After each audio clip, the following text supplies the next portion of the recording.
लाक्षागृह के जलने के बाद पांडव जंगलों में छिपकर रहने लगे थे। उस समय एक रात सभी पांडव भाई और कुंती एक वृक्ष के नीचे विश्राम कर रहे थे और भीम हमेशा की तरह सबकी रखवाली कर रहे थे। दरअसल उस समय उनके लिए सबसे बड़ा खतरा राक्षस हिडिंबा था, जो पांडवों पर हमला करने के लिए एक वृक्ष में छिपकर बैठा था। हिडिंबा मानव रक्त पीने का इच्छुक था और उसकी बहन, जिसका नाम हिडिंबा था, उनको हिडिंबा से आदेश मिला कि वो मानव रक्त का प्यासा है, इसलिए उसके लिए मानव रक्त ले आए। अपने भाई हिडिंबा की बात सुनकर राक्षसी हिडिंबा पांडवों को मारकर उनका रक्त लेने गई। लेकिन वहां पहुंचने के बाद भीम को जगा हुआ देखकर हिडिंबा उनके रूप पर मोहित हो गई और उन्हें भीम से प्रेम हो गया।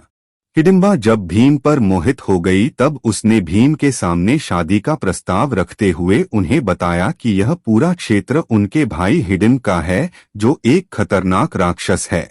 हिडिंबा ने भीम से उस जगह को छोड़कर दूर बसने की बात कही, लेकिन भीम ने अपने भाइयों और माता कुंती से दूर जाने से मना कर दिया। उस समय हिडिंबा वहां आ गया और भीम ने युद्ध में उसे परास्त कर दिया। यही नहीं, भीम ने राक्षस का वध कर दिया और हिडिंबा से भी यह कहा कि वह एक राक्षसी है और उसका विश्वास करना असंभव हो और उसे भी मौत देनी चाहिए। लेकिन युधिष्ठिर और माता कुंती ने भीम को समझाया कि स्त्री किसी भी रूप में क्यों न हो, उसका अपमान नहीं करना चाहिए। इसके बाद हिडिंबा ने कुंती से प्रार्थना करते हुए कहा कि वो भीम को पति बनाना चाहती हैं।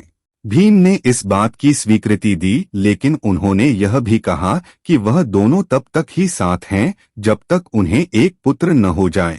समय व्यतीत होने पर भीम और हिडिंबा का पुत्र उत्पन्न हुआ।